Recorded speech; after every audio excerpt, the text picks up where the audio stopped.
Where there's a will, there's a relative.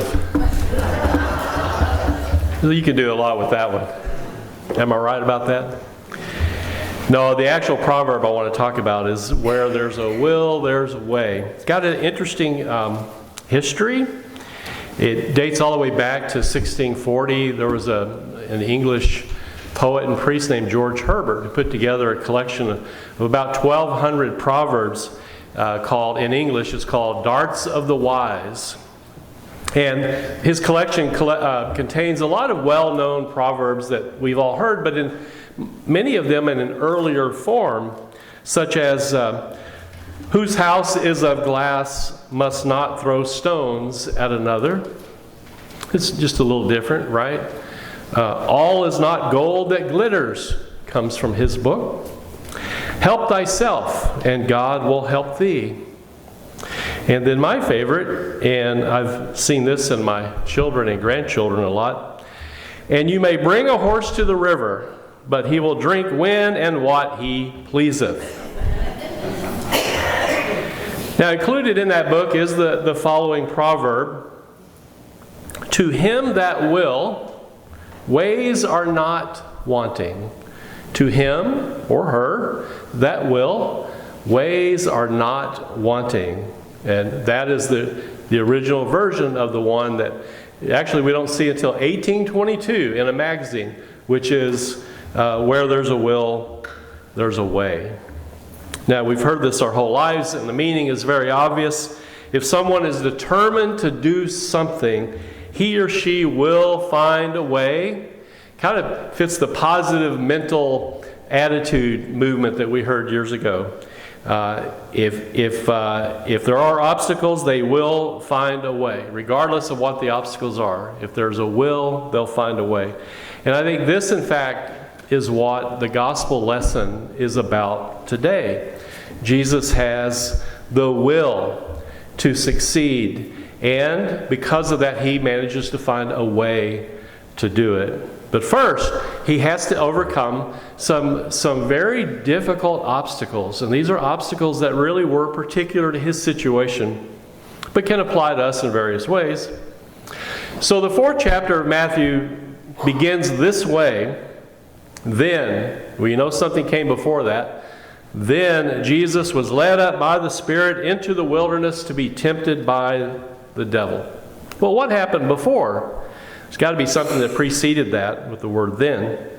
The answer is it was his baptism. John the Baptist has immersed Jesus into the waters of the Jordan River, and then from that, Jesus is led out into the wilderness. The question is why? Now, I'm going to use a couple of examples, some terminology that we use in the United Church of Christ. It is here in the wilderness, to use some of our language, that Jesus becomes a member in discernment, what we call a member in discernment.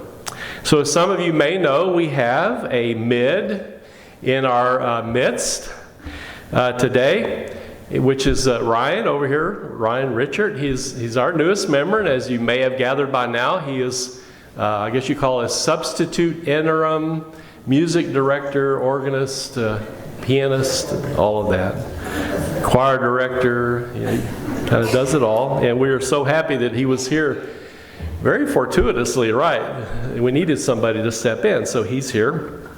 And so he is planning toward the end of this year to become officially a member in discernment with the United Church of Christ, and which means that we will be his sponsor church. Because you have to be a member somewhere, a member in discernment, discerning to go into ministry. So our job is to help him discern his calling into ministry in the United Church of Christ. And while we're at it, we need to make sure that the temptations of the devil are kept at a minimum. That's our job, to surround him so that won't happen. Now, in the story, after Jesus' baptism, we're told he spends 40 days and 40 nights. Well, we've seen that a lot. That just means a very long time in the wilderness. And what he's doing out there, I think, he's struggling. He's really trying to understand what his calling is to ministry. With hindsight, we can say, oh, well, he was called to be the Messiah. But what was he really thinking? What was his struggle? He is there, I believe, to discern what it means, what his calling means for him. So he is like a member in discernment. Was he prepared to do this? How prepared was he? Historians kind of have some disagreement about this question, about how prepared he was, especially in terms of his education. We simply don't have enough information to know if he went through formal training. That is, he attended rabbinical school and all of that. So we don't know. Some say he was trained as a rabbi, and some say, on the flip side, that he was really a peasant who could neither read nor write, but obviously was brilliant. So we really don't know, to be honest. But whether he was able to go to school and get formal training or not, I see this time in the wilderness as a period of discernment. Now, if he had been in school at the time when he ventured out into the wilderness, we could also say that this was a time in his life when he underwent, or he did, what we call contextual or field education. This is another UCC seminary kind of path to ordination terminology. Contextual or field education. Dakota Roberts, who is our student pastor, he talked last Sunday, if you remember, about how Eden Seminary allows more time than any other UCC seminary for contextual or field education. And that's part of the reason that Dakota is with us. Field education is just what it sounds like. It is a way to prepare the future scholar pastor for ministry outside of the classroom, out in the field, out in the real world, out in the congregations. And again, the same thing applies to Dakota as for Ryan. We need to figure out a way to make sure the devil doesn't give too many temptations for them and surround them with that while they're out there in this wilderness. Because that's kind of where you are. You're in the wilderness a little bit, right? But whether Jesus is led into the wilderness because he is in discernment or because he needs to get some field education, there's one thing he needs above all else: to be strong-willed so that he can find a way to be successful. Where there's a will, there is a way. And yet the way forward for Jesus needs more willpower than he may have bargained for as he began his time in the wilderness. So when he goes out there, I think he had already got a little bit of an endorsement, if you will, from John the Baptist, who said at one point after his baptism, "Look, here's the Lamb of God." And so John is sort of propagating this notion that Jesus is this Messiah. And so even I think when Jesus goes out into the wilderness, obviously there's already quite a buzz around the Judean desert that maybe this Jesus fellow is the Messiah, an individual that they had been hoping and looking for a very long time. And so put yourself in Jesus' shoes.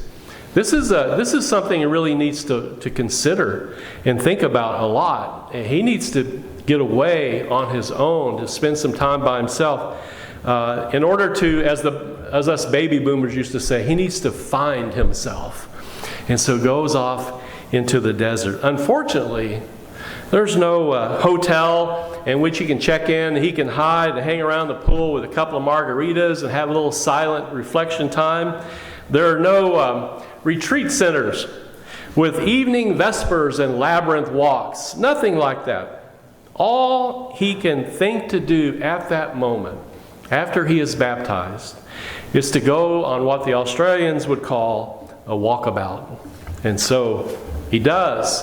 And as he fades into the backdrop of the Judean desert, he encounters this character, some kind of mythological character that is called in this story the devil. And in this story, sort of like the story from Genesis where you have a serpent, that isn't really labeled the devil, but we get the idea. It's the same kind of character. Their job, I see, is to be the tempter. So they're like a symbol of temptations. And for Jesus, the temptations had a lot to do with power, and especially what I call new power. Not old power, but new power. You probably heard conversations about people who have old money versus new money. If you have old money, I want to get with you after worship today and talk to you. If you have new money, I don't want to tempt you, right? Because old money people, they know what to do with their money, right? I mean, they know how to save and invest. They know how to build capital. They know how to be benevolent and all this sort of thing. And they don't, the money keeps propagating itself, except when the stock market's doing what it's doing now. But new money people, it's a different character, different scenario many times. I think of the young athletes or the movie stars who all of a sudden they find they have all this wealth. They don't know what to do with it, and they make a lot of mistakes. They use their wealth unwisely. And I think the same is true about power. Jesus is not an old power person. He didn't grow up in a family with power. He's a new power person. This is new for him. And so the temptations for someone with new power are overwhelming enough to say or to label them as having a demonic source. So Jesus will have to call upon every ounce of his willpower in order to find a way past these particular temptations. Now, we've heard our whole lives in church once a year at least about these temptations and what they are. We've heard all kinds of different sermons and different explanations, and they're all right. But I want to give you sort of my insight into these three temptations that Jesus encountered. First of all, like anyone on a soul-searching quest, Jesus decides he'll fast. He needs to fast. It's a common thing that people do. And in reality, this might have been necessary because it's not like he could have just stopped at the local QT on his way out into the desert and got him a hot dog and a Coke. It wasn't that simple. And so maybe by necessity he was fasting, but he decided, I'm sure, to use it to his advantage. And so therefore, the very first temptation, the one that would affect him at his core, that he has to overcome, is the temptation to use his new power to fill his belly. The devil says, if you're the Son of God, command these stones, which look a lot like loaves of bread after a while, to become loaves of bread. Anyone who has ever fasted will tell you that it takes an enormous amount of willpower to not eat. But Jesus knows instinctively, even before George Herbert wrote the Proverbs, he knew that where there's a will, there is a way. And so I think he knows that fasting is a good way to cleanse his body, his mind, and to help him discern his calling. That's the first temptation. Now the second. One thing we don't think about really when we hear this story is the background noise. And I'm not talking about the airplanes that have been flying over all morning. It disrupted my entire sermon in the first service this morning. But there's a background noise to this story about what it means to be the Messiah. It was a different worldview. They expected that the Messiah, that there would be supernatural expectations with that calling, with being the Messiah, the anointed of God, the Son of God. We might call them superpowers today. And so Jesus has to somehow manage this temptation of thinking that he is now invincible, that nothing can hurt him. If you're the Son of God, taunts the devil, because the devil knew this is one of the things that would be expected of a Messiah. No harm can come to you. He says, so throw yourself down from the pinnacle of the temple, and I promise you, you won't get hurt. And in our minds, that's sort of an odd, why would Jesus be tempted to do that? That's an odd temptation. Because in our culture, we might be infatuated with superheroes and all their powers. And, we pay a lot of money to go watch superhero movies and read the comic books and all that, but none of us really believe that we can climb to the top of a very tall building and jump off and land safely.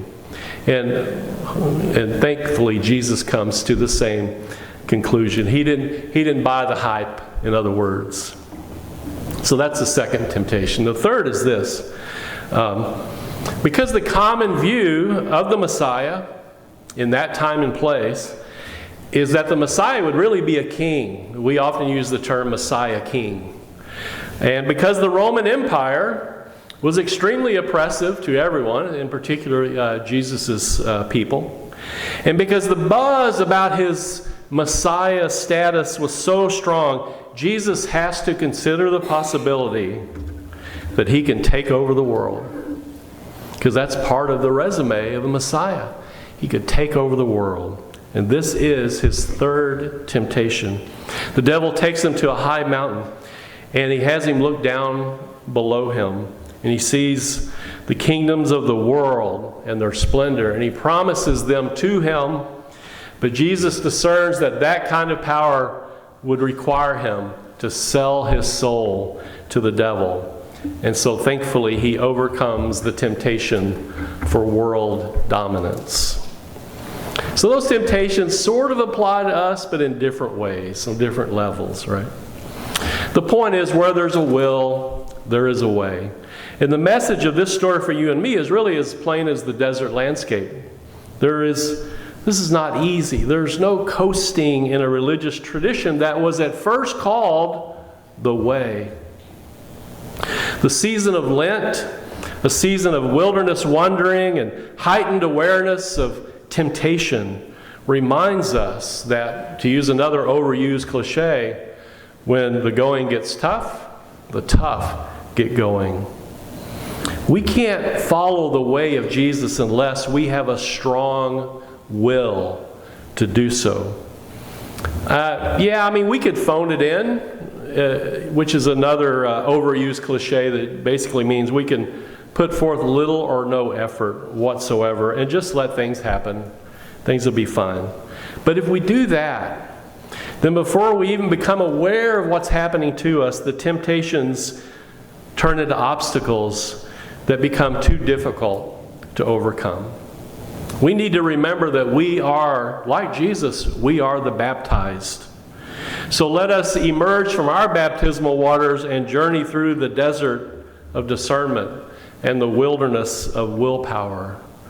Let us begin our annual pilgrimage of Lenten lessons and spiritual searching, because to him or her that will, ways are not wanting. Amen.